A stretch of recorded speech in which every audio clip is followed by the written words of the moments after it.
It is 4th of July Eve. That makes it the 3rd of July. Welcome to the show. It's IB Nation Sports Talk. It's Wednesday, so that, of course, means Mailbag Day, along with Vince D'Addario. I'm Sean Stiers. I'll just put it out there right now. First, hit the like button. Second, get some questions in. We're a little bit light right now. I hear Salty was not in the show earlier today, so... I know. Makes me a little worried about his participation today in the afternoon. This is his thing. Like, he loves Mailbag Day because he just puts so many questions in, which I'm not complaining about by any stretch of the imagination. No. But we have yet to see any submissions by our man. So, I mean, I guess we'll see what happens. But, you know, Are you... where are you? I mean, you've got relatively young kids still. Sure. I mean, like, will you go see the fireworks tomorrow night? Where are you guys on that at this point in your life? So I am at the point in my life where I hate crowds. So we will not be driving anywhere. We will purchase a few small items that the kids like to fire off, like in the street, you know, at the end of the driveway kind of a deal. Yeah. And so we'll do that. We don't spend a ton of money on fireworks. Don't get me wrong. Like, it's all the stupid stuff. Like, and we'll do like some sparklers and some stuff like that. And at that point, the bugs are out. They're starting to eat you alive. Like, I'm good to go back inside at that point. And like, we're not getting anything that's going to like blow off a finger or anything, you know, of that nature. Sure. Now, I don't mind like a nice fireworks show, but then we could just get the lawn chairs out and hang out in the driveway, and other people are spending their money and you can just see fireworks everywhere. Yeah. So, you know, we're good. Yeah, we kind of got over the whole fireworks a few years ago, you know, like like even the big, you know, go wherever to watch it, because it's only where we are right now. They do a big one down by the Mishawaka River Walks. We're only about 5-minute drive from there, but then, you know, you still have to figure out where you're going to park and exactly all that kind of stuff. And, you know, let's be honest, it gets a little bit, you know, happens a little bit later. It's kind of like, you're not wrong. Like New Year's. Do I really want to stay up? And that's the problem with daylight savings time. It gets dark so stinking late now. Right. And I know a lot of people like that. I personally do not like that. I would rather it get dark a little bit earlier. I was a big fan of like the double drive-in movie type deal. And with the way daylight, like, it's always a double feature. I mean, it doesn't start till like 9 or 10 o'clock. Yeah, I mean, you're into the wee hours of the night, and the closest one around here is in Plymouth, I believe, if it's still open, and that's a little bit of a drive. And so we don't do the drive-in movie anymore, you know? Yeah. It's a shame. The old drive-in days. I remember going to the drive-in when I was a kid. After my senior year in high school, I actually worked at the drive-in. Did you? For a summer. Yeah.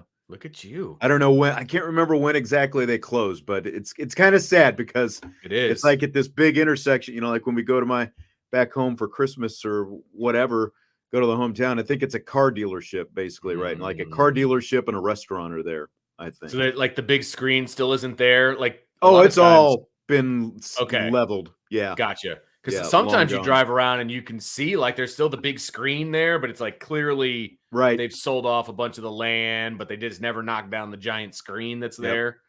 But what was fun was like the couple summers before I worked there is do the old, you know, like, I'm going to the drive-in by myself. It's just me, you know, like going through, but I've got like blankets, you know, thrown on like 4 friends in the back. It's by car.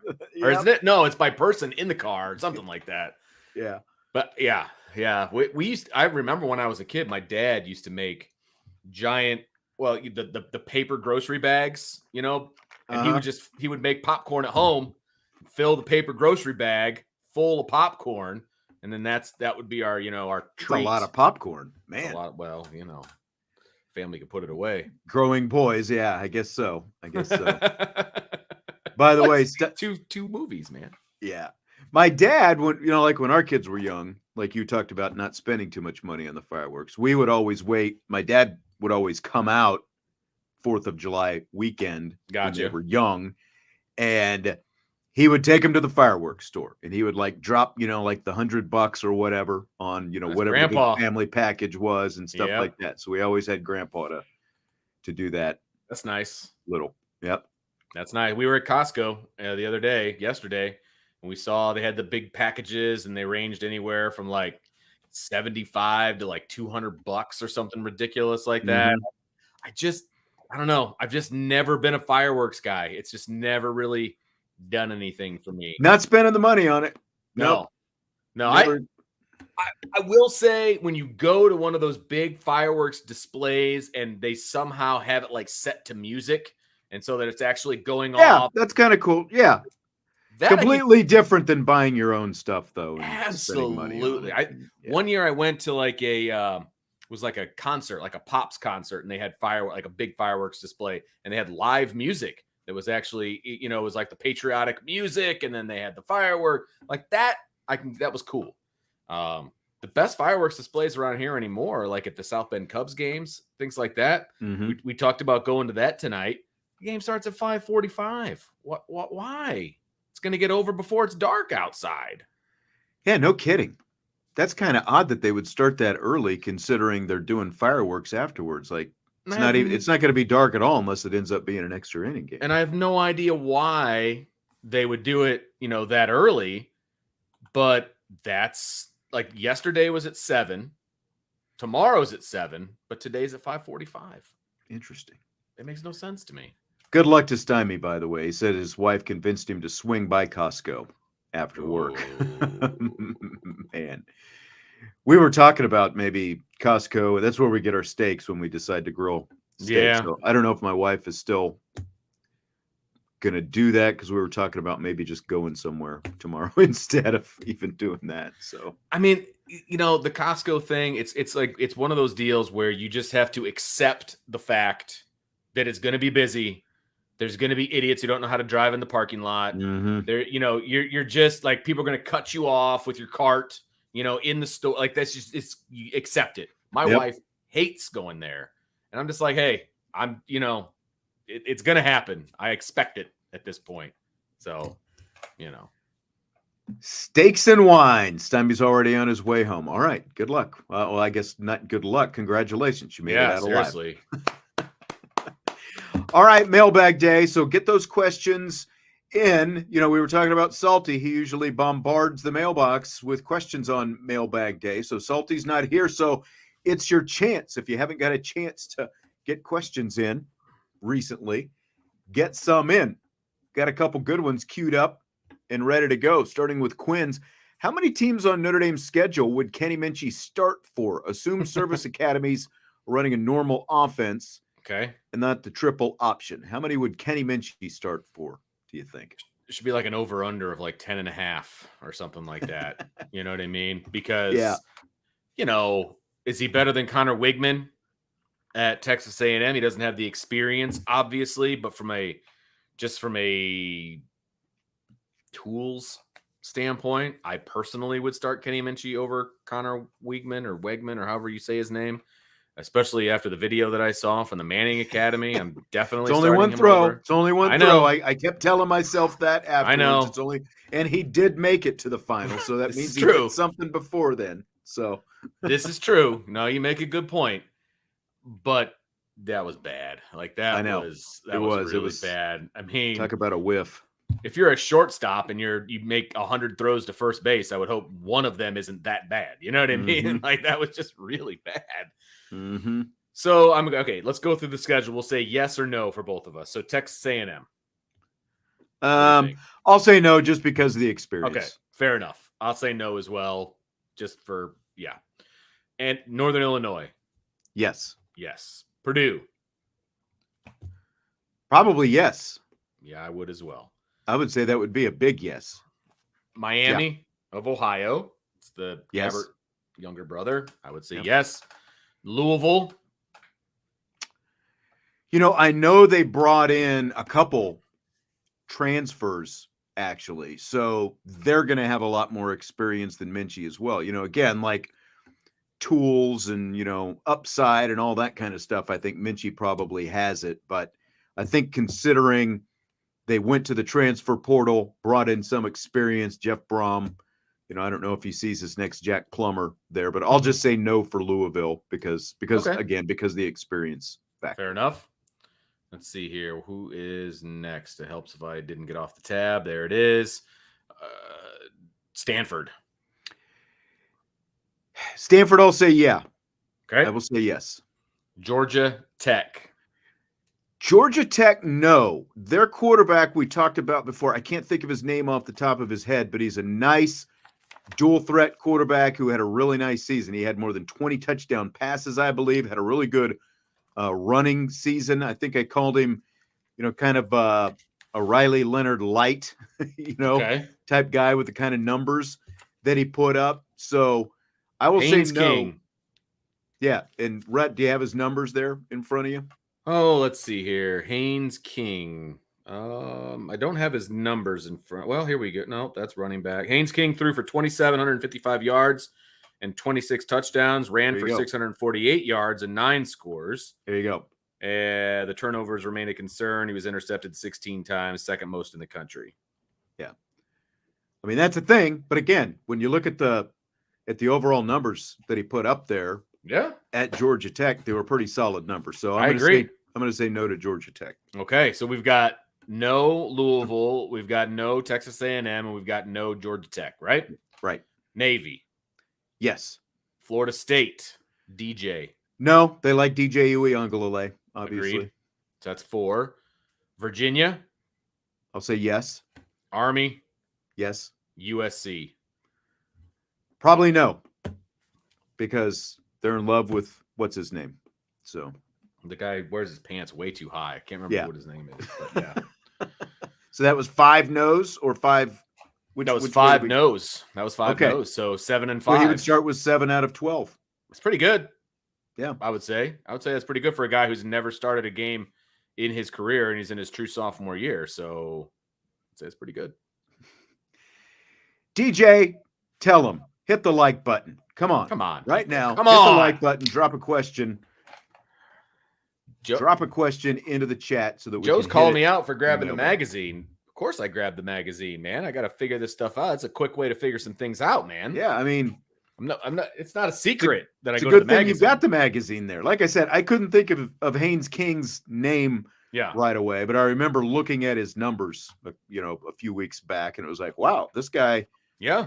Again, for a guy that most people have never heard of, pretty solid showing that he had last season, minus the 16 interceptions that you talked about. Yeah, that's a lot. That's something to be worried about, but that's okay.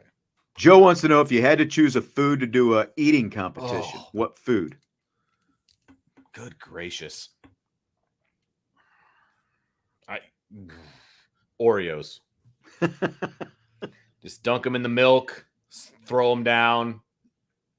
The first thing that came to mind to me was like either potato chips or Doritos for some reason. I don't know, maybe the salt gets to you at some point, but like, if it's like the hot dog contest where you can wash it down, I don't think it would be a big issue. That's true. So I would say chips of some kind. Okay. Now, the question with the chips is, what if one breaks? Does that count as a full one? Like, how does that work? That's true. They might have to weigh the chips as opposed to like full chips or something. Yeah. Eating like a tonnage. Yeah. Gotcha. Okay. Exactly. I don't even know if there are chip eating competitions. Like wings, I can't imagine how I would feel the next day if I plowed a bunch of wings in an eating contest. I can't imagine how I'd feel the next day if I plowed anything. Oh, I know. In some sort of a contest. I tell you what, we went out to eat last Saturday night, dinner. Actually, out in your neck of the woods, we went out to yesterday's. We hadn't been there in over a year. And so, we're there having dinner. I get the burger. I'd never had one of their burgers. I've always heard that it's really good. And literally, I could barely eat half of the thing. Like, I mean, their portions are humongous. They were. If I remember correctly. So yeah. My wife always gets the Uncle Matt's chicken lips. Have you ever had those? Like it's basically a massive chicken tender Okay. in buffalo sauce. Oh, okay. Yeah. Did you guys get a dessert? That's the question. Their desserts are unbelievable. We did. Brought To it go- home. to It go? was the no bake something pie Oh, there you go. thing. Had Nice never and had that thick. before.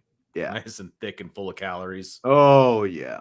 Just Good what man. we needed. And there's no way you can finish those things. Like you get one dessert to split, and the odds of you finishing it are slim. I mean, the portion sizes are just so big.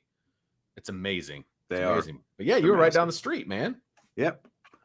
Yeah, could have honked and we I know. drove by your backyard basically on the way Yeah. there down Bittersweet. Yeah, you probably did. I don't know if I was supposed to say that out loud, but That's really okay. There's a lot of houses in that area. Good luck. that's true. Mr. Magoo wants to know who can be the next Rocket or man. Joe Montana. We need a superhero.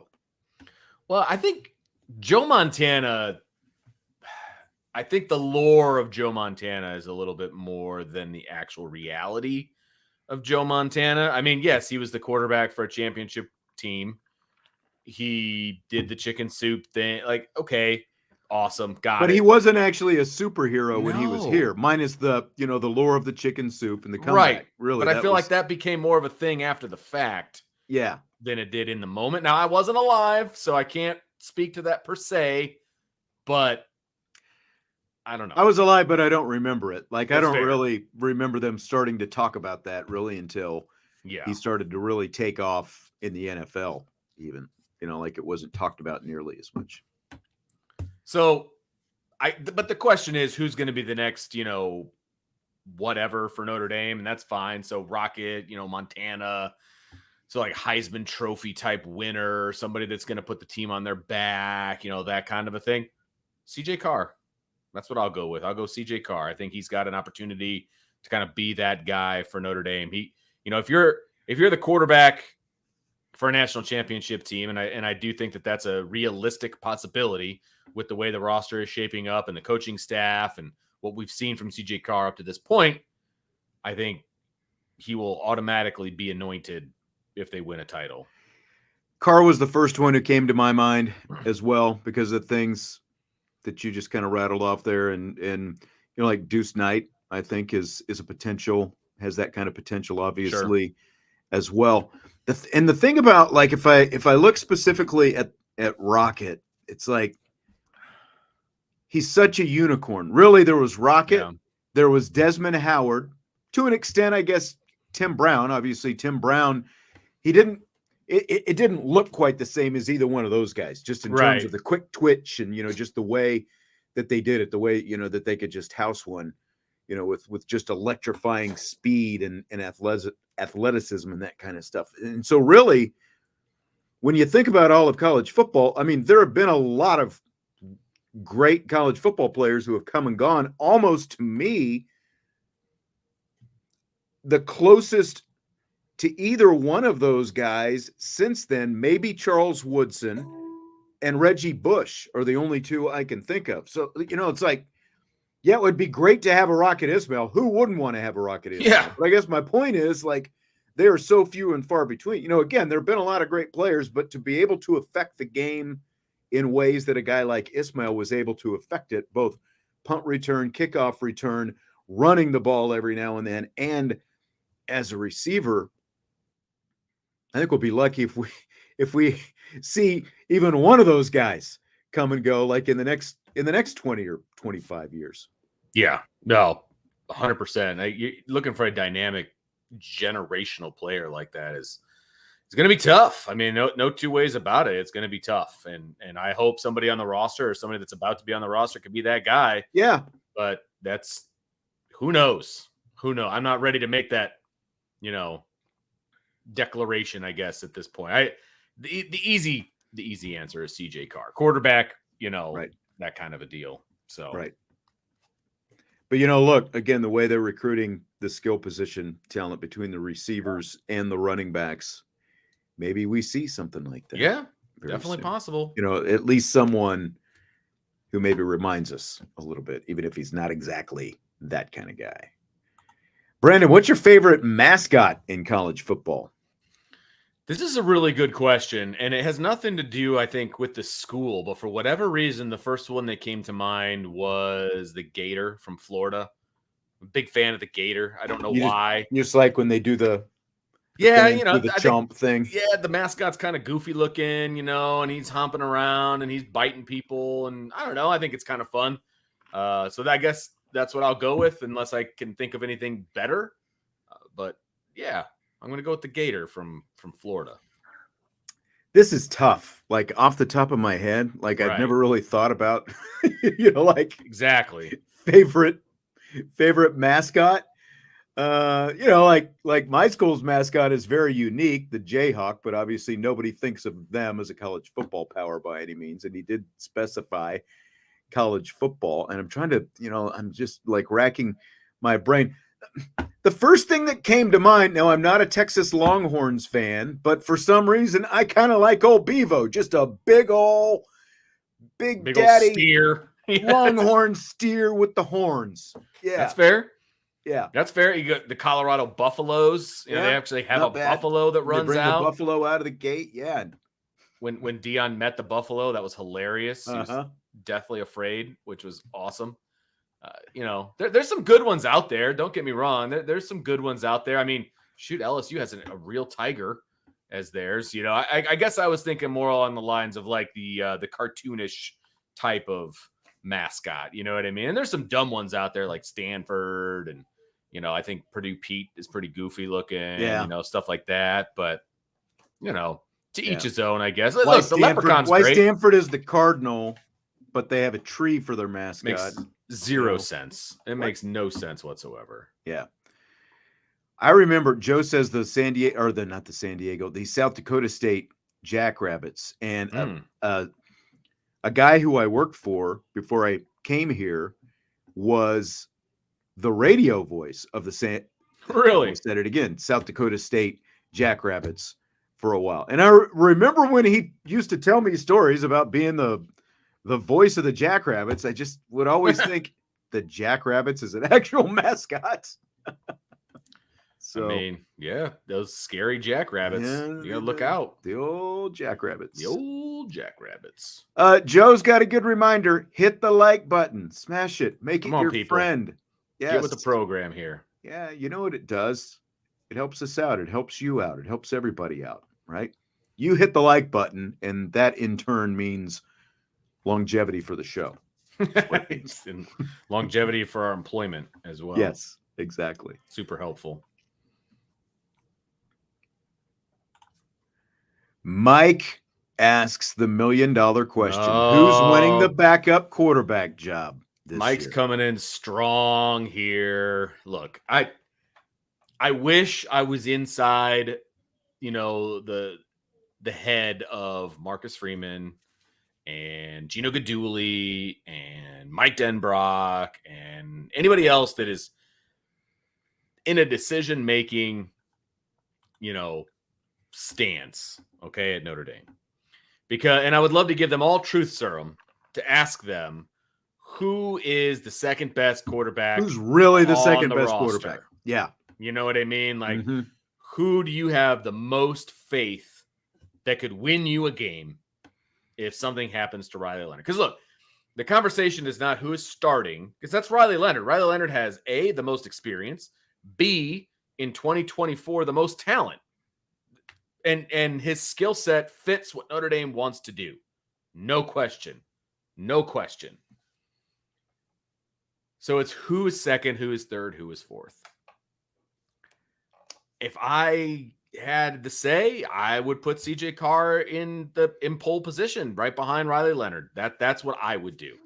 I think that he's got the most talent. I think that he can read a defense. I think as a true freshman, he's not going to be fazed by the moment. I think he is the next guy to take over, in my opinion.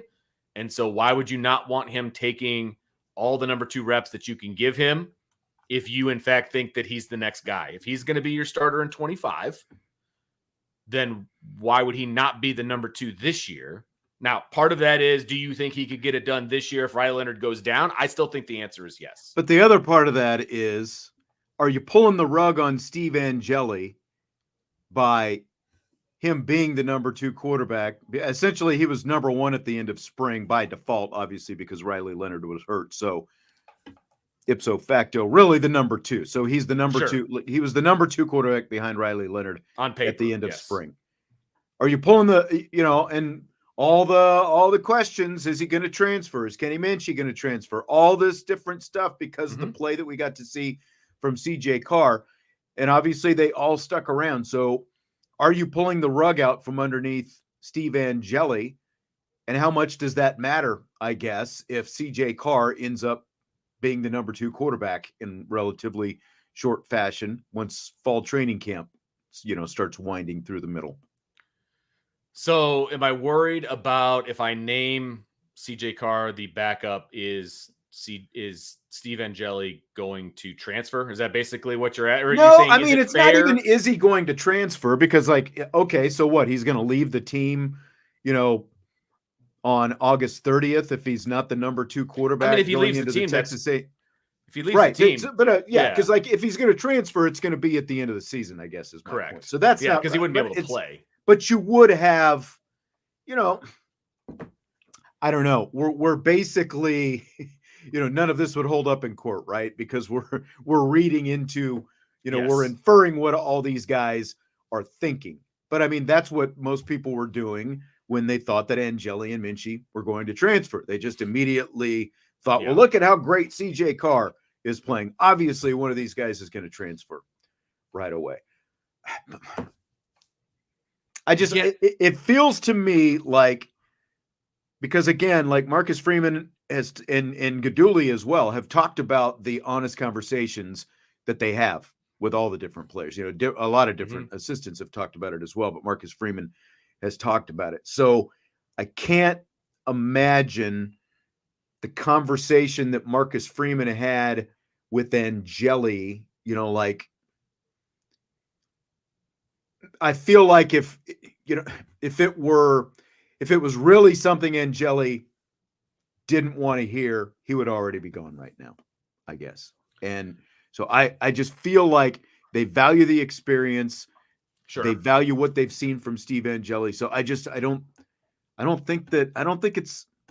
it's going to ultimately be Steve Angeli, I guess is what I'm saying. You're probably right, because I don't think the coaching staff has the stones to put the best player in the spot.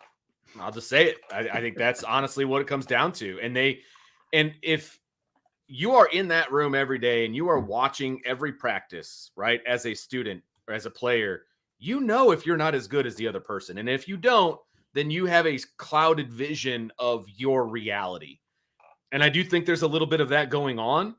And I don't think you can operate your team in fear of somebody transferring.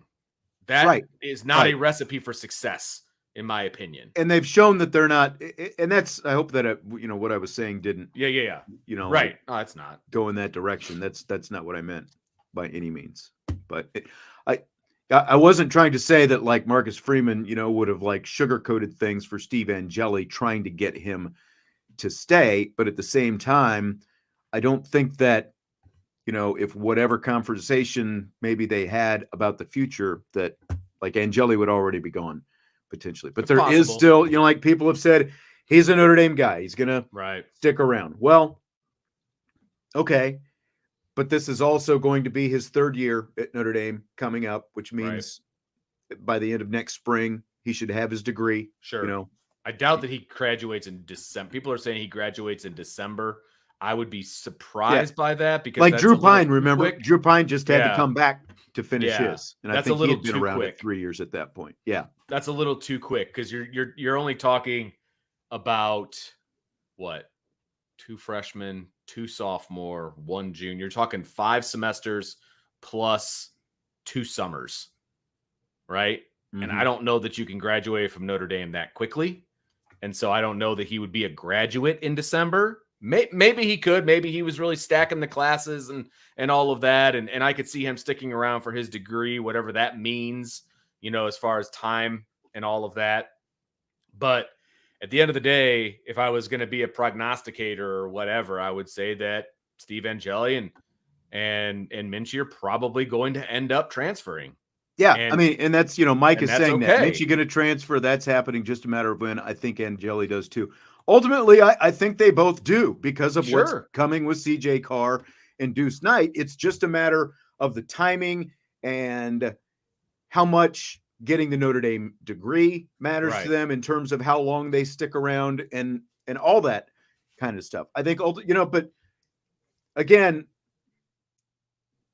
how much is the depth chart at that position going to change over the course of the season? That's right. And how much of it is going to be made public? That's the other thing. I agree that Steve Angeli is going to be the second string quarterback on paper. I just don't know that is how it is going to play out behind the scenes at practice. How's that sound? They don't owe us anything. They don't have to tell us what's going on. That's not anybody's responsibility. They don't have a responsibility to us to tell us about the depth chart every single week. That I wouldn't if I was them, right? And so I think if Riley Leonard goes down with a season-ending injury or something along those lines, I think CJ Carr is your best bet to win games. And okay, so DJ says his quarterback room at the end of fall camp would be Leonard, Carr, Angeli, Minchie. I think a lot of people probably subscribe to that. I would still flip the last two. You think Angeli would even be number 4? I would. That's what I would do. I think that he at least operates the offense a little bit more consistently than Minchie right now. Like with Minchie, you can still see a ton of upside, just with his athleticism. It's just not, he's a year behind Angeli, and that's kind of how it looks to me right now. There's still a ton of upside there. I think Angeli is the number 2 at Texas A&M. And then, let's say Carr, even if Carr outplays Angeli during training camp, I think Angeli is the number 2 going into that game because you're on the road, season opener, all that kind of stuff. But I think if Carr truly does outplay him in fall camp, rest of the season, basically, I think all bets are off. That's fair. Yeah, that's fair. And look, Mr. Magoo is saying nobody's going to leave this year because Riley Leonard will likely get banged up. Okay, number one, again, nobody's leaving this year because it's over. The transfer portal is not open again until December. There's nowhere to go. You can leave, but you're not playing anywhere. So what would the point be in leaving? Nobody's leaving. So let's just put that to the side. The only benefit would be, you remember when who was the Clemson quarterback? I think we've talked about this before. The Clemson quarterback, was it Kelly, who played his 4 games for Clemson behind Trevor Lawrence, and then took off in the middle. of the season. He obviously couldn't go anywhere, but he was basically like, I'm not going to be the number 2 quarterback here, and if Trevor Lawrence gets hurt, then I'm going to go in and use my year of eligibility. So he just left the team and then transferred someplace after that. So so from that aspect, if you're Steve Angeli, that would be the only benefit. Again, you're not going to go someplace and play right away, but you could always leave the team to basically ensure that you're not going to burn any eligibility on the off chance that you get forced into a game because of someone in front of you is injured or something like that. That's the only benefit to leaving between now and December. And you can't go into the year assuming that Riley Leonard's going to get hurt. He's gotten hurt one time. He's had one injury in his career. One. He's not injury prone. This isn't, a situation like some of these tight ends that have, blown out both their knees. That's not this. So you can't just assume that Riley Leonard is going to get hurt. He had a freak injury against Notre Dame because Howard Cross landed on his ankle wrong. You know what I mean? He went through the entire 22 season playing the way he's going to play, and he was fine all year. I just think that's hyperbole to say that, hey, he's going to get hurt. Somebody is going to play, Is there a chance he may get banged up a little bit? Sure, maybe. But you can't go into it thinking like that. I have a problem with that, line of thinking. Yeah. I mean, it's valid. Yes. 2 surgeries and a missed spring causes concern. Obviously. One injury causes but concern, it's still one injury that he accrued in football, playing football. There is just a little bit like the true risk, there's, like if you look at the numbers, like if you laid them all out, the odds that you're going to get hurt on, on any given play in a football game, the odds are only a little bit slightly higher that Riley Leonard gets hurt as opposed to anybody else getting hurt out there. Exactly. Because 100%. it's a collision sport. It's Correct. football. Right. Absolutely. So Kelly Bryant, thank you very much, Mr. Shaughnessy. I knew Kelly was one. I couldn't remember if it was first name or last name. It's been like, what, 5 or 6 years at this point? It's been a while. The Clemson quarterback. Yeah, it's been a while. Yeah. So, but the bottom line is this isn't a Riley Leonard conversation. No. This is a Steve Angeli, CJ Carr, Kenny Minchie conversation, right? Right. I mean, anybody saw the three of them play, CJ Carr is the better of the three quarterbacks. He should be in front of them. And how much he's progressed. Well, but again, those are really the only live opportunities we got to see in the spring. We don't know what things look like the rest of the spring when, like behind, that's true. When we weren't there, But my other point would be, if CJ Carr is truly outplaying these other two guys, and he is clearly the number 2 quarterback behind Riley Leonard, he can see it. Gino Guidugli's going to see it. Mike Denbrock's going to see it. But the team's going to see it as well. Yeah, absolutely. And you can't hide it from the team once that starts happening. Right. And right. You're just, like you talk about team cohesion and all those different things. The locker room blows up, if you're going to do a BK kind of thing and play some favorite because of, this is the way you want it to be, as opposed to what you're actually seeing with your eyes out there. So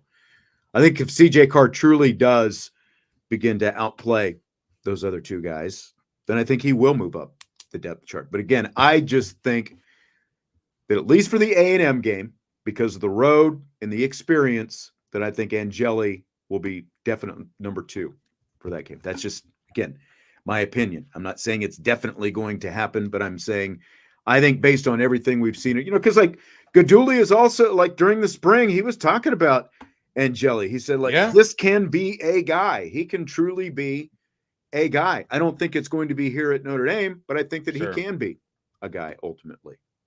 But I think also working under these guys in this offense, in this system for another year is going to benefit him ultimately, like for the furtherment of his career. Most likely going to be someplace else, but he'll still come out of it better by being here. And that's fine. That happens all the time. And you pat him on the back and you wish him good luck, and there it is. You know what I mean? And that's just, you're just never going to have 4 high-level quarterbacks in the room for the entirety of their career. Like, that's just never going to happen in this day and age. You know what I mean? It's going to be kind of in every other situation, and the way Notre Dame is recruiting, guys are going to leave, because they're recruiting at a very high level at quarterback right now. And so that's just, it is what it is. And so you got to get used to it. You can fall in love with these guys, but sometimes it's timing. Sometimes it's depth chart. Sometimes it's, injury, whatever the case may be. But the reality is, if everything goes according to plan, it's pretty much going to be Riley Leonard in 24. It's going to be CJ Carr in 25 and 26. And then it's probably going to be Duce for 2 years after that. So on and so forth. Yep. Like that is ideally what they want to do. And unfortunately, that leaves out 2 of the guys that are currently on the roster. Right. So, but again, does anything ever go according to plan? Right.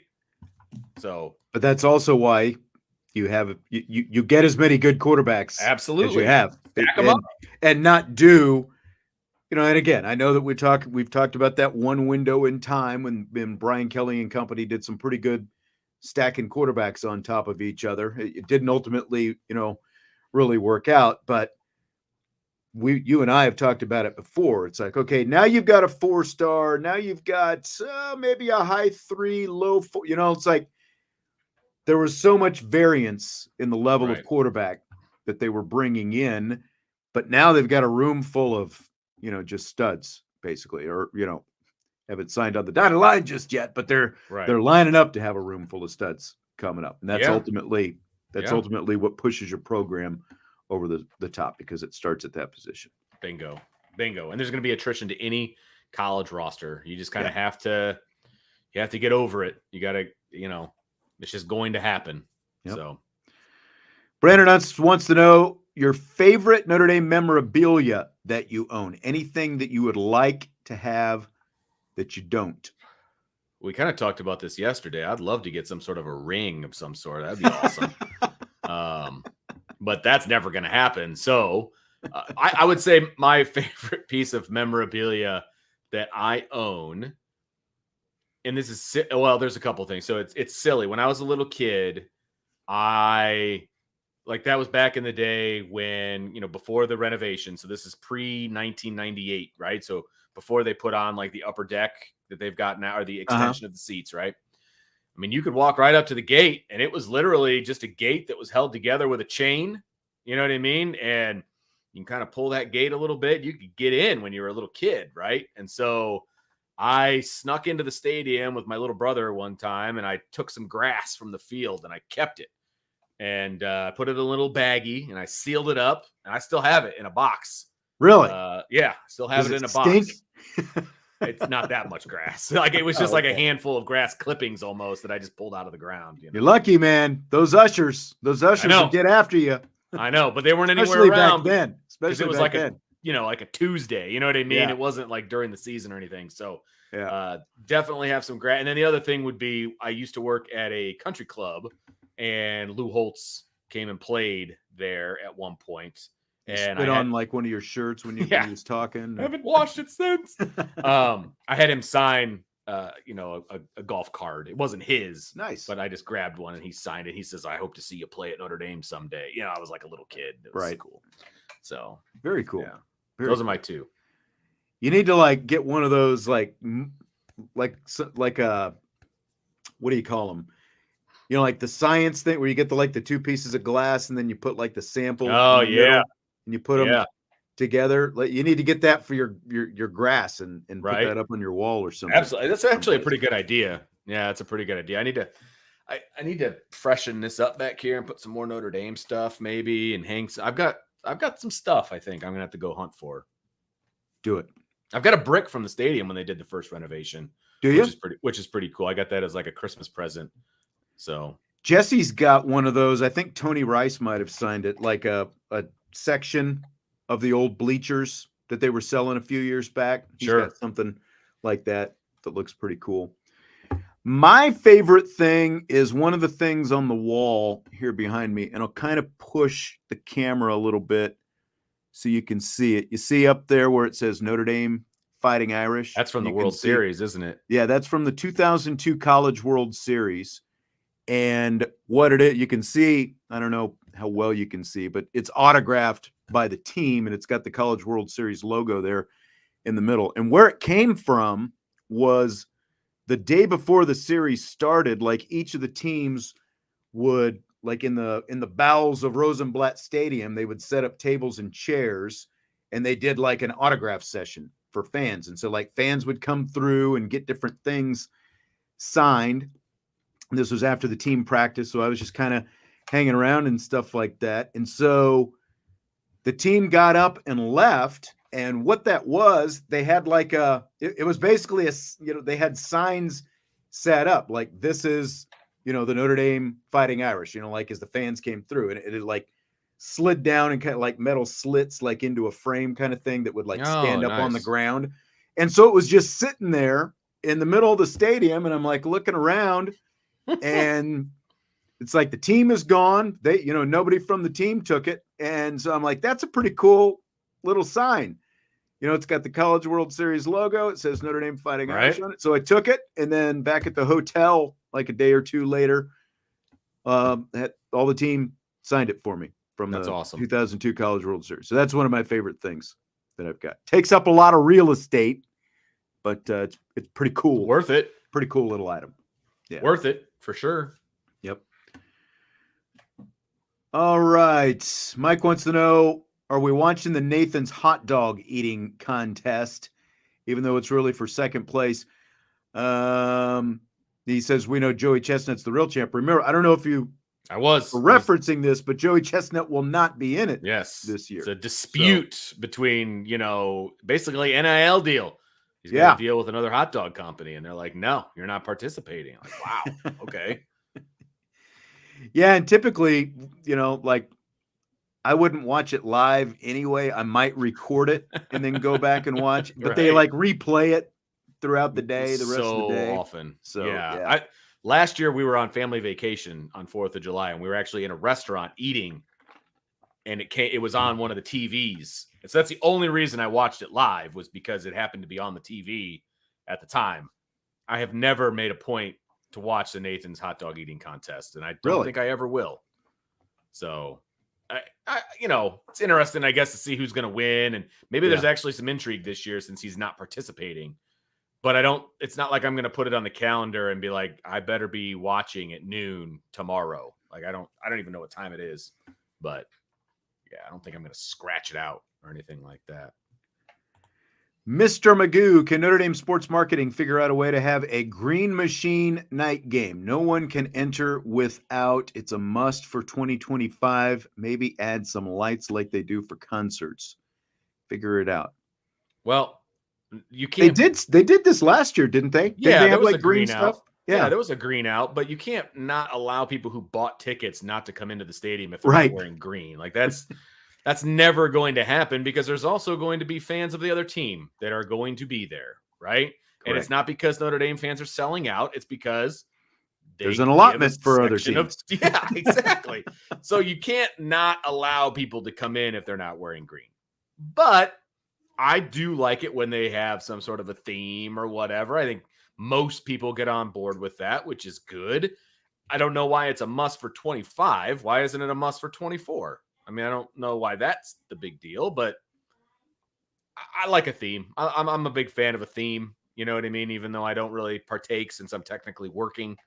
But, it's cool to see the stadium in one color as opposed to multiple. I think they've done a great job of spicing up, sprucing up the stadium atmosphere over the last few years, and they really do it well. They've really agreed, like for the night games specifically. Like each year, I think gets a little bit better with the stuff that they do for the night games, between fans with the flow sticks or whatever, and just all different kinds of stuff. The different colored lights that they flash, and obviously the music and everything else. And it goes over well with the crowd. It goes over well with the team, and it goes over well with the recruits. The recruits always come out of there talking about how cool the atmosphere was. So, yeah, I mean, I'm down. Like I said, pretty much every big home night game is a green game. I would imagine Florida State's going to be a green game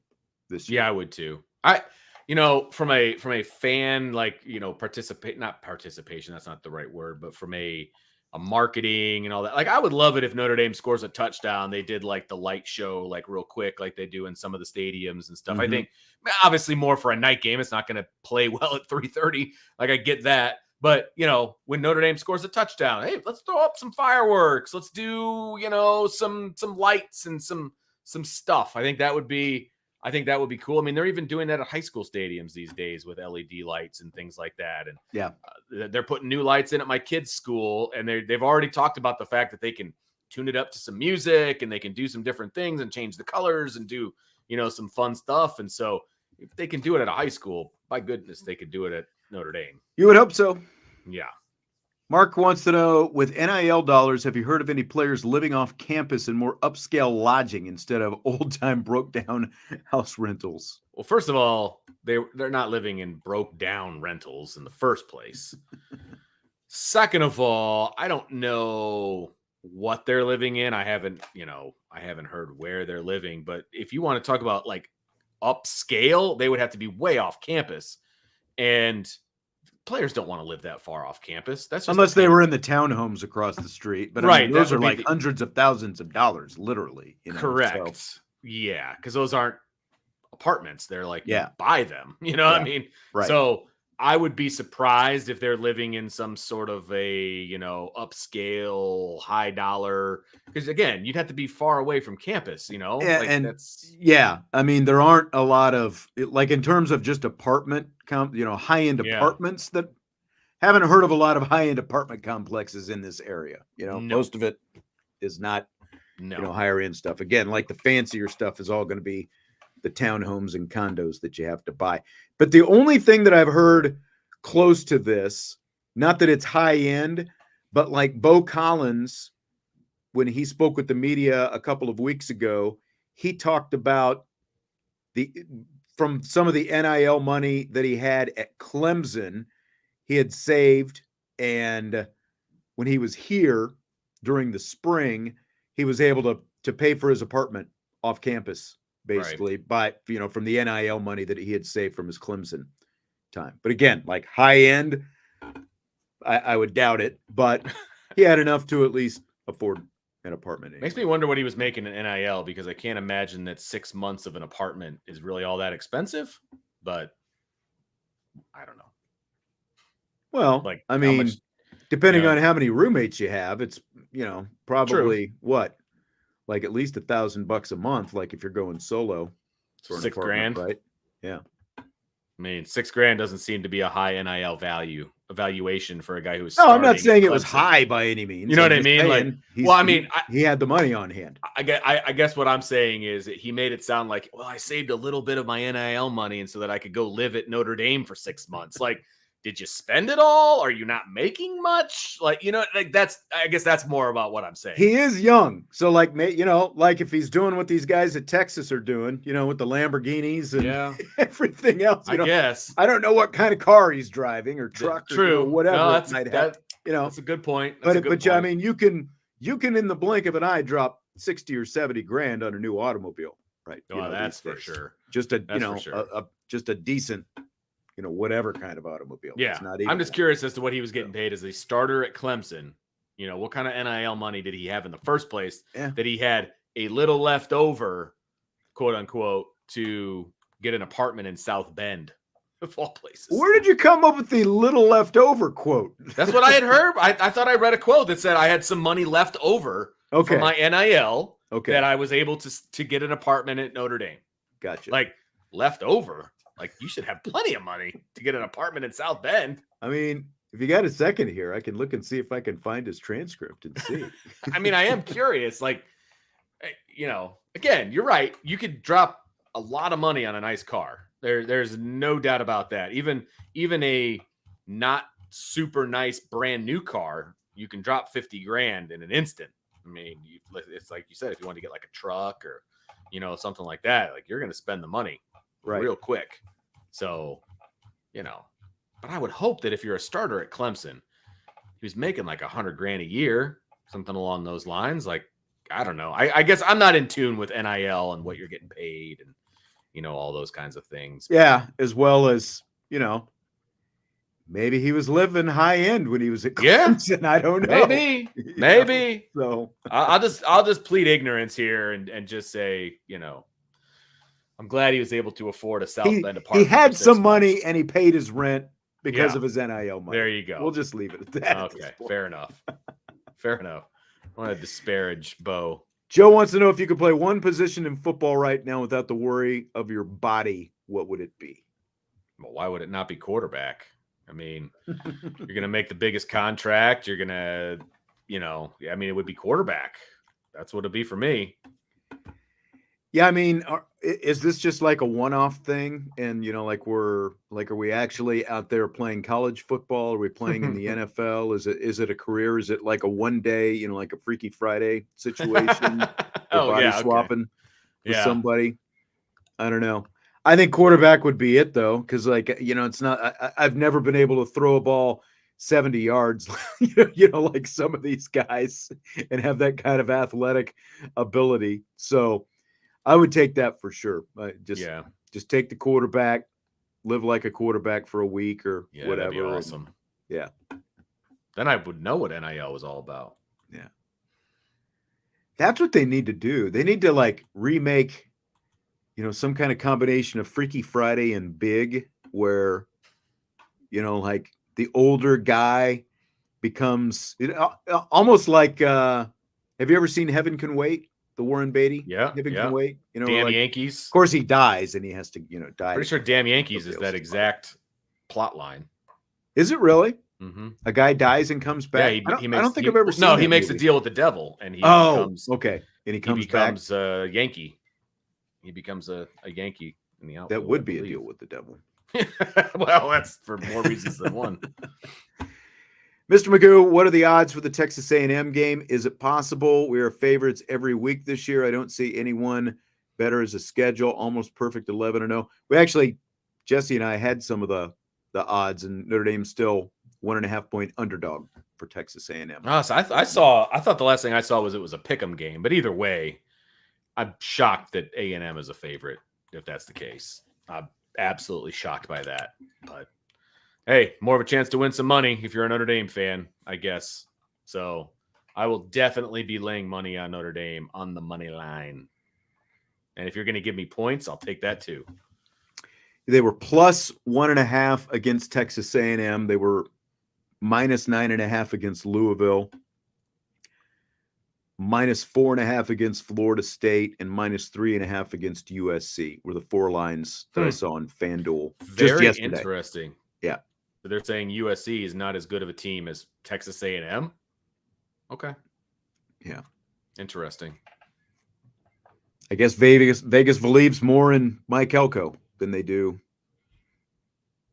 Which Riley, is very Lincoln Riley.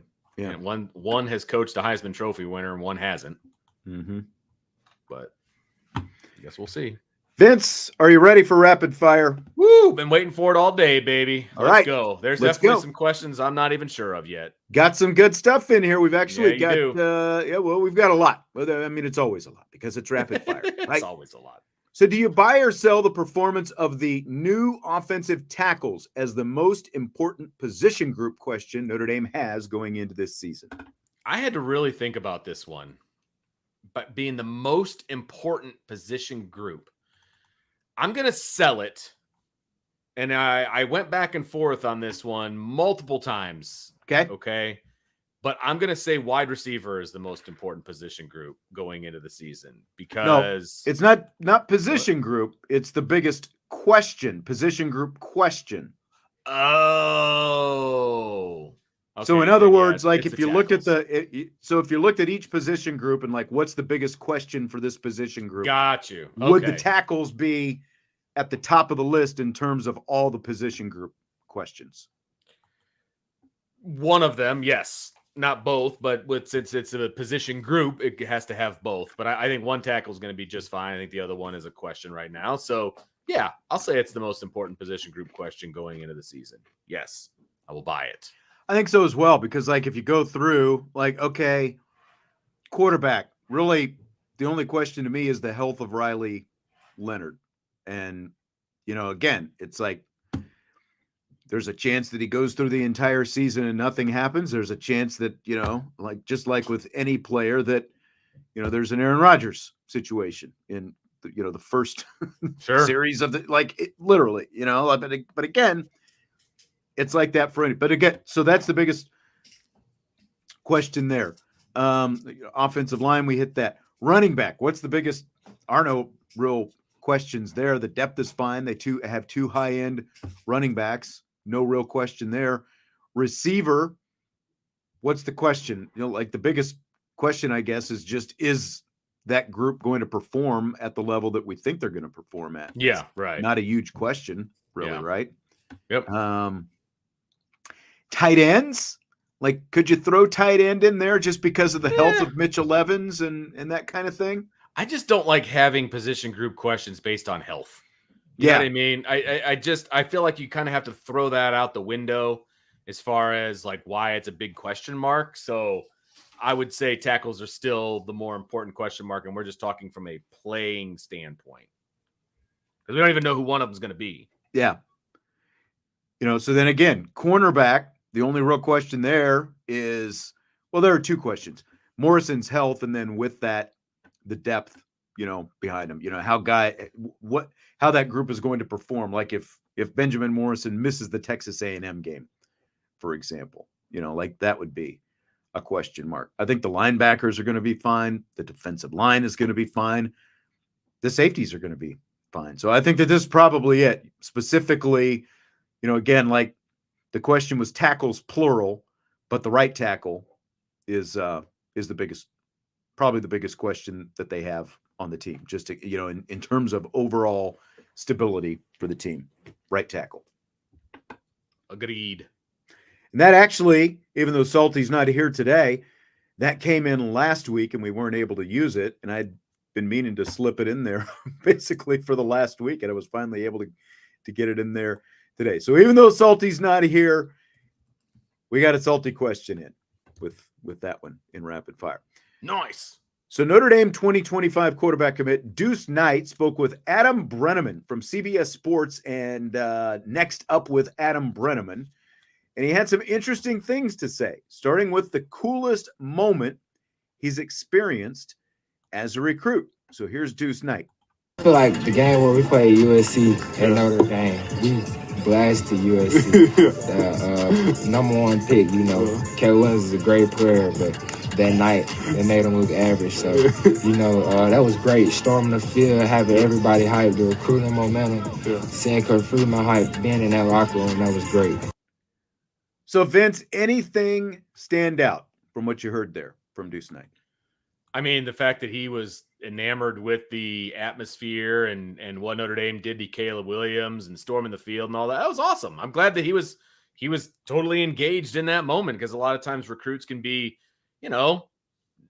not feeling certain things and kind of numb to a lot of different things. And that was awesome. I love that. A Notre Dame fan should be real happy to hear that. Stymie, you have the best ear of the day. Again, yeah, good job. What you hear is what you hear, but that's what stood out to me. He dropped two we's in there, if I'm not mistaken. We beat USC, and he said, we stormed, all this different stuff. And for a guy who's being questioned about, how solid is his commitment and all this kind of stuff, this interview was just over the weekend. And when you hear him, he didn't say Notre Dame beat USC. He said, we beat USC. So he already considers himself part of this thing. And I just everything that we've seen and heard from Duce Knight says he is firmly implanted and entrenched at Notre Dame. And so that's what stood out to me, is just him dropping those wheeze like he's already part of the team, basically. Awesome. I'm glad you could make that out. Well, and it was a little hard because, they did play some background music in their little video that they posted on Twitter, which not a fan of. And there's also, as you'll hear in some of these other clips, they're like standing on a football field and there's a PA announcer and stuff like that. So even better. Not everything. That's all right. I is just gotta completely focus. And I would say this, I agree with what Sloppy Joe is saying as well. For a high school kid, he speaks, you can tell he's been out there in front of the media quite a bit. He's getting his share of media opportunities, and he speaks more like a seasoned veteran than he does a kid in high school. Okay, so next one. Duce was also asked, why Notre Dame? I feel like it's the people, Coach Freeman, Coach Gino, they are great people, My quarterback's coach at Notre Dame, he really poured all his time into me, all the resources that Notre Dame can give me to help me have a better life in the future. I feel like it was ultimately the best place for me. You really like that music that they're playing there, don't you, Vince? I'm trying to listen through the music, and I know.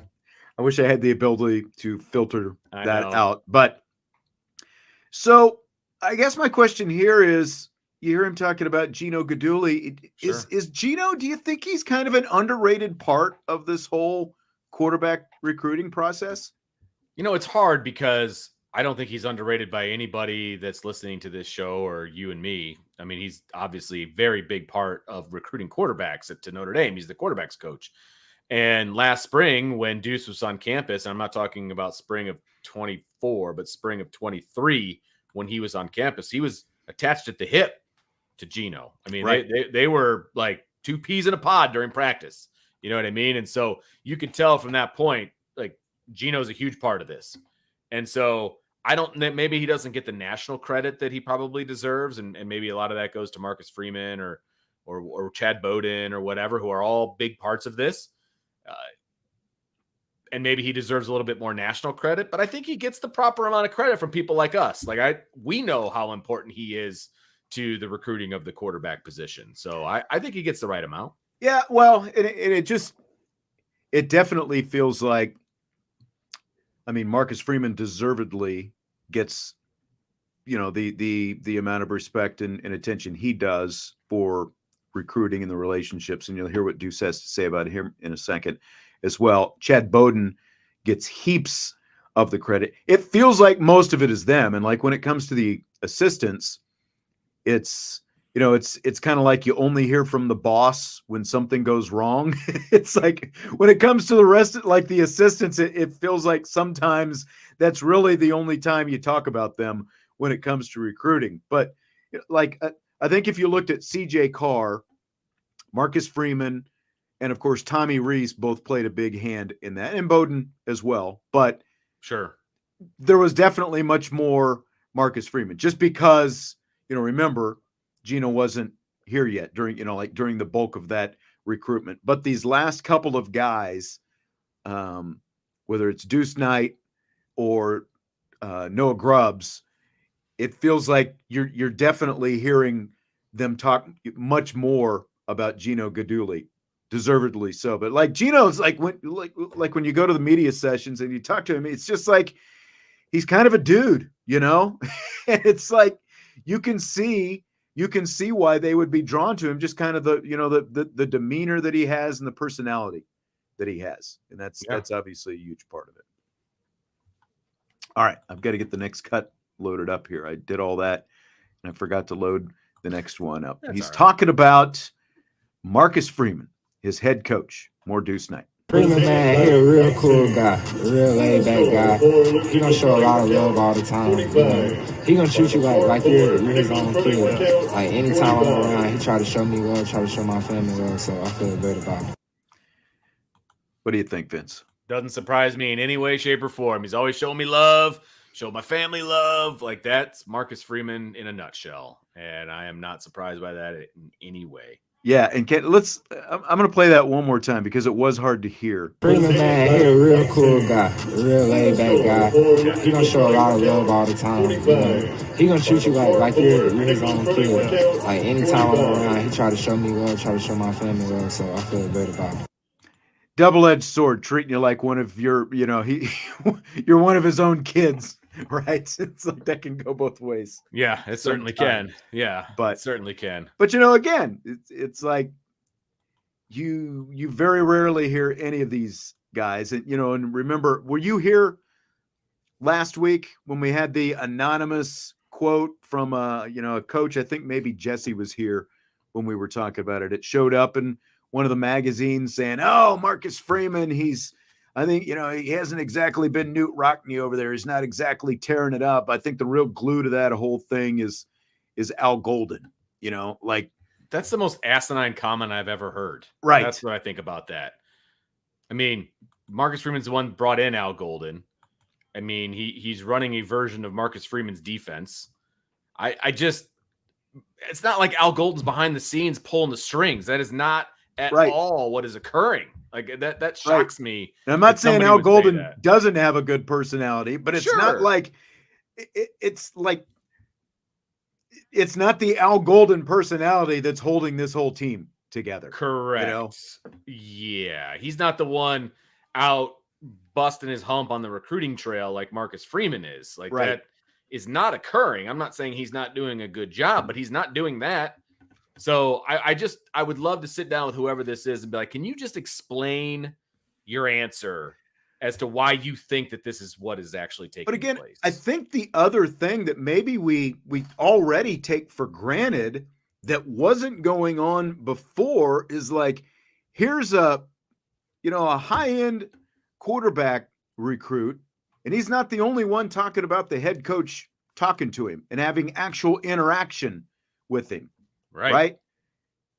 Wasn't going on 3 years ago and previously. No, it was not. Huge difference in the kind of personality and the willingness to engage with these guys and not just come in at the end of the recruitment. These guys, the majority of them, hear from the head coach early on in the process and not the end of the process. Huge difference there. You're not just a closer. Again, right.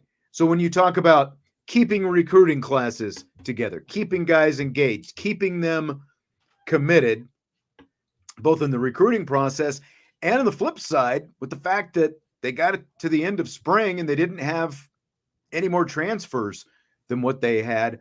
All of that goes a long way, and it starts with the head coach. It's not in spite of the head coach. Right. Agreed. Okay, last one from Duce Knight. He is a left-hander, and Adam Brenneman asked him if he has anything to say to lefty haters. The quarterback just went to the national championship. He went 8 overall. So if you don't like lefty quarterbacks, don't like the first-round pick. Lefty quarterback just went to the national championship game. Of course, he's talking about Michael Penix and was also a first-round pick. That's his answer. Of course, Duce is a lefty, and that's why that question came up. Are you a lefty lover, Vince? I am not a lefty lover, but I could care less either direction. You know what I mean? Like I will say catching balls from a lefty versus a righty is two completely different things. It is. It's I've never caught a pass from a left-handed quarterback before. I thought about that. Like when I was a kid.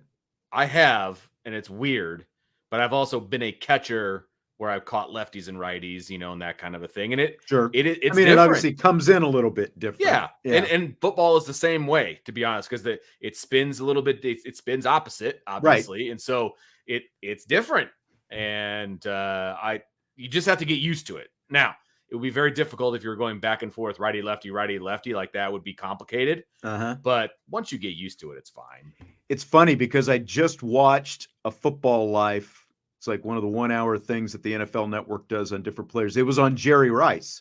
And Jerry was talking about making the Joe Montana to Steve Young transition. And of course, Steve Young was a lefty.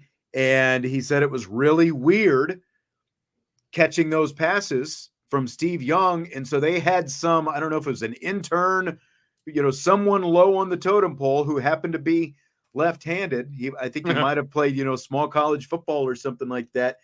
And after practice, Jerry Rice would take hundreds of balls from this guy because he was a left-hander, so he could get used to taking that ball from Steve Young. So he said it did have a noticeable difference. But again, I've never actually caught any kind of pass from a left-hander. Anyone who's ever thrown me a football was always right-handed. So a little bit different. It is different. Yes, it is different for sure.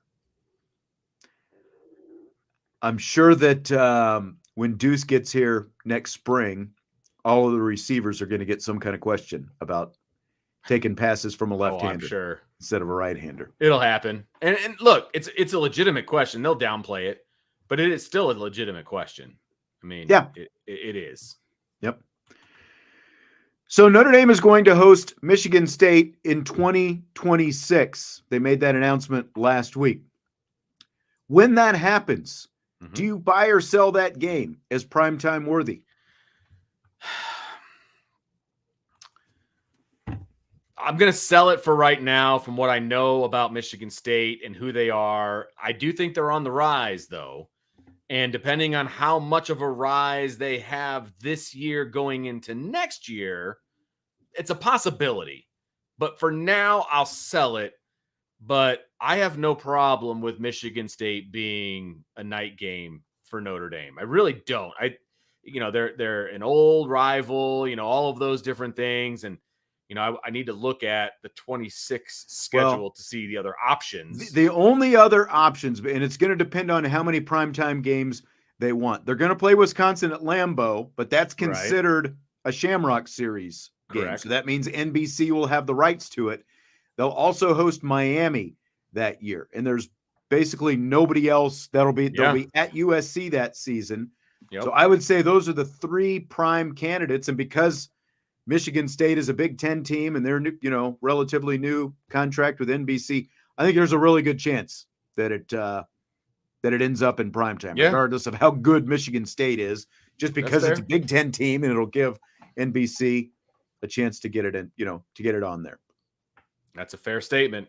It's very interesting. They got Michigan State and Purdue back to back, which is interesting. But and I've seen Purdue still on the schedule in 26, but I haven't seen any, like when you look at that website, with the college football, the FBS football schedules, I don't know. Like, I thought that the series that they signed, the contract they signed with Purdue was only a 2-year deal. I didn't realize it extended into 2026. So I've got to do Apparently it's a 4-year deal because then they go back to Notre Dame to open the season. Well, I know it's on the website, but again, I haven't found anything that says there's an actual contract that says that. You know what I'm saying?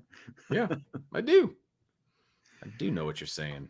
Okay, so yesterday, Vince, I asked Jesse which all-time USC football player he would make a Notre Dame player. What was his answer?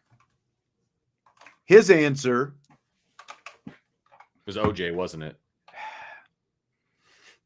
Honestly, I can't remember because he always does. Well, here are 50 different USC players who would fit into the bill. And I'm trying to remember who he said now. Not an answer. I think he might have said Reggie Bush, if I remember right. I think he might have said Reggie, but I can't remember. That's the right answer. Yeah. I'll text him here. Mine was Marcus Allen, was who I went going with. A little old school. I appreciate it. That's kind of there's some cowboy bias in there, but that's okay. How's there cowboy bias? Marcus Allen never played for the Cowboys. Oh, that's right. I was thinking about somebody else, maybe. Okay. Sorry. I just like to throw cowboy just like everybody else. Yeah. Just like everybody else. Yeah. Yeah, Caleb Williams, I think, is what Andrew said. But when you think about it, it's actually a really good answer. Because, like, when you think about, like, if Notre Dame had that elite level of quarterback the last 2 years, as opposed to what they had, they're probably in the playoff at least one of those 2 years, if not both. I know you hate him because he went to USC. But I didn't like him when he was at Oklahoma either. Okay. So it's a hate that goes beyond just the rivalry lines. So my question to you today, Jesse got USC yesterday. Yeah. You get Michigan today. Which Michigan player would you make a Notre Dame player? This is tough, man. This is really tough. And I've been thinking about this one for a while. And I'm having a hard time coming up with somebody because a lot of the players that were good at Michigan were hated at Notre Dame. Yeah. And I can't go down that road. I don't really have a good answer for this. I'll be perfectly honest with you. I have been thinking about this most of the day. And I mean, Phil has a good one. Charles Woodson. I don't think one of the first ones I thought of. I don't think there's a lot of animosity between Notre Dame fans and Charles Woodson. So I could get on board with Charles Woodson, all-time great player, obviously, Heisman Trophy winner, great on defense, great on offense. Cool. Like, that's a great answer. I'll go with Phil and go with that answer because it's certainly not going to be Desmond Howard. It's not going to be Tom Brady. It's not going to be anybody like that. Like, that's never. It's not going to be anybody good. I hated them all, no matter what. Hated them all. It's not gonna happen. I'm not gonna go with their most recent quarterback. Like, I'm not going anywhere near that. So, yeah, I think Stymie says if anyone says Desmond Howard, so help me. I think I would roll Desmond Howard out because he was close enough to Rocket Ismail's time that that's it's true. Like, we had Notre Dame had Rocket Ismail. What do you need Desmond Howard for? Like, Rocket was the better of the two, even if Desmond got a Heisman out of the deal. And I think Desmond Howard has hit the ire for Desmond Howard has just grown even and the more. Lingering, the fact that he's on game day now doesn't help anything. And he's such a homer that it's so painfully obvious. Exactly. Yeah. So did you actually give an answer to that, or did I'll go with Charles Woodson. He's far enough with Woodson. You'll just behind, settle? like far enough back where I don't think there's a lot of hatred or a lot of animosity, that kind of a thing. I just can't remember thinking like, man, I wish he played for Notre Dame. Like, there are some times where I'm watching a team that Notre Dame's playing. It's like, man, I wish he was on my team. Yeah, you know what I mean. But I just never really got that feeling because like even when Tom Brady was playing, like nobody thought of Tom Brady that way. No, at all. No, not even a little bit. Yeah. Not even a little bit. Like, I was surprised he got drafted, and he barely did get drafted, obviously. Right. But, nobody saw that coming. Not even the Patriots.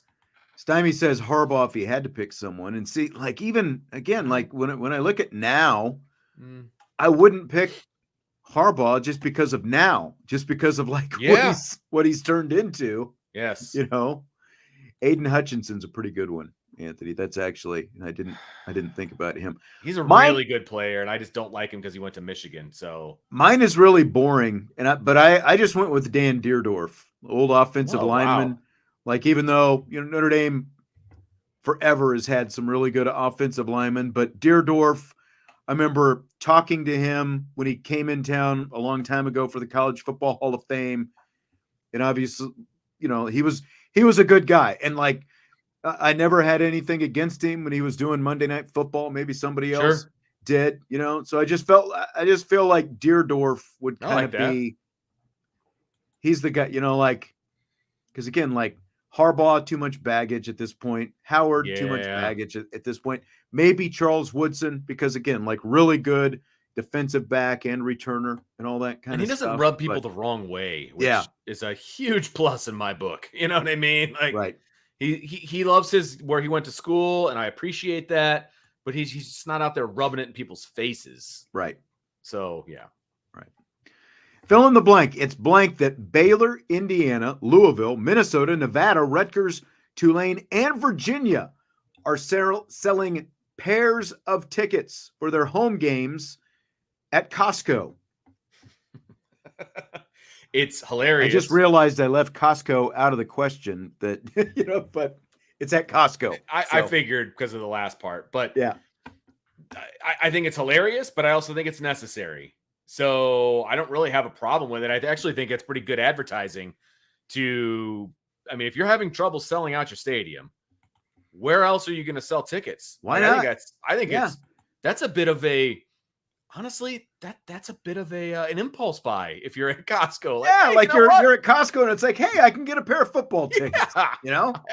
That's an impulse purchase. You're going to get 2 tickets for $67 or $66. Yeah, and they range from basically $66 to $100 for a pair. For a pair, not just single, a pair. Like, it's a pretty good deal.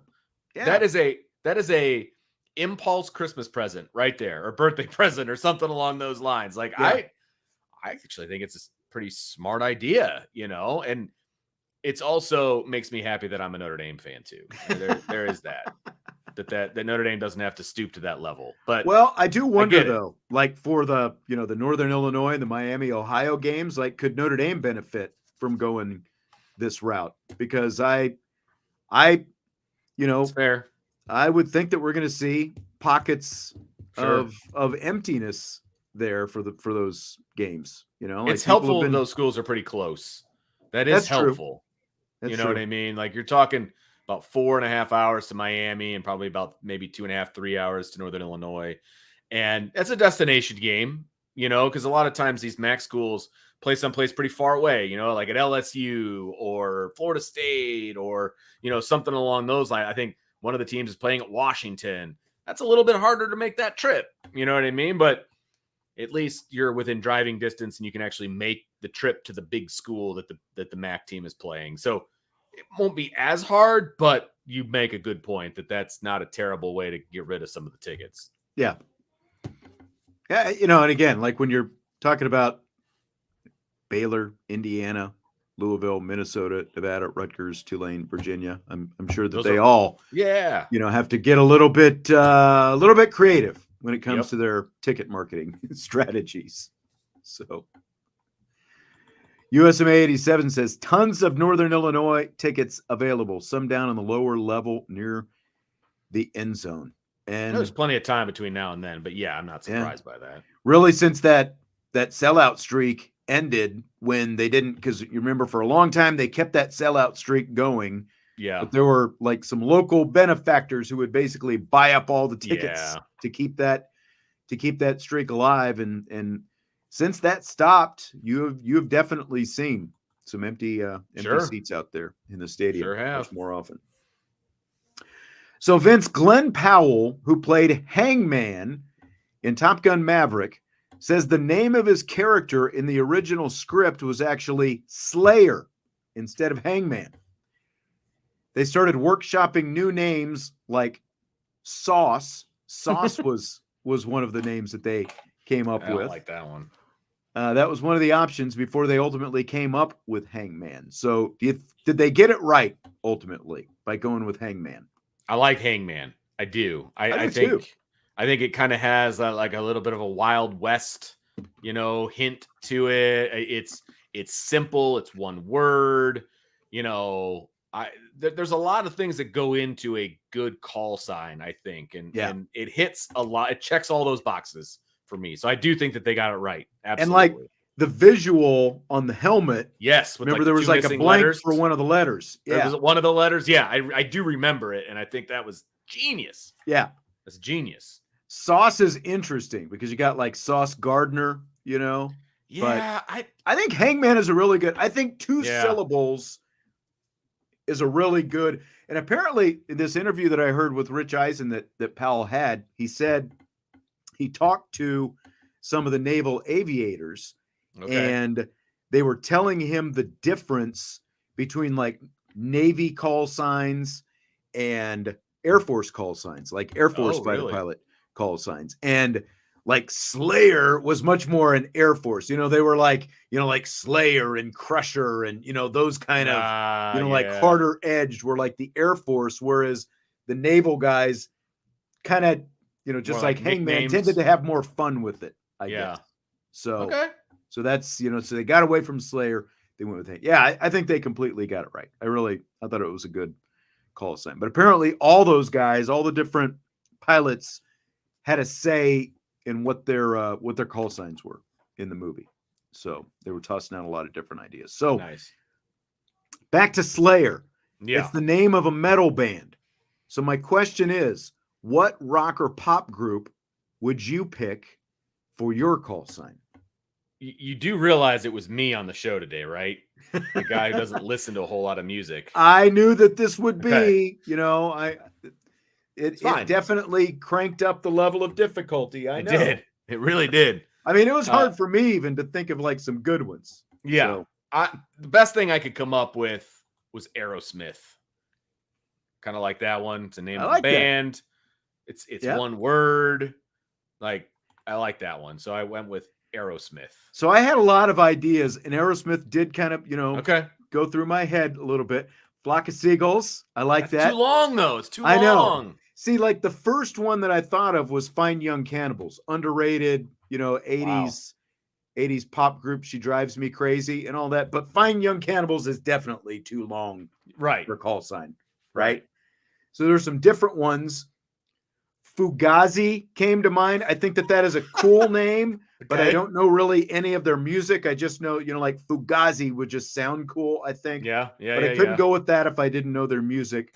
So I came down to a couple because it's a band name. Really what I wanted to do was like the name of a song, like the more I started thinking about it, I thought about like Monkey Wrench, I thought would be, it's a Foo Fighters song. I thought that's it, like, I'm your monkey wrench. I'm going to throw a wrench into your day. Like that kind of thing. Like that one, actually. But it came down to me. I went with Dire Straits for mine. Like, I still feel like, like here comes Dire Straits, like that kind of thing. Sounds like kind of Air Force-ish. Yeah, it does a little bit. It's good.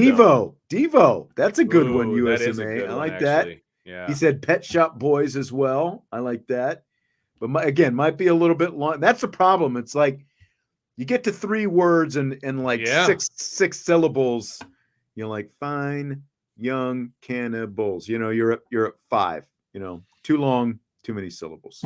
So, is there a sports related handle you would pick? Cubby Bear.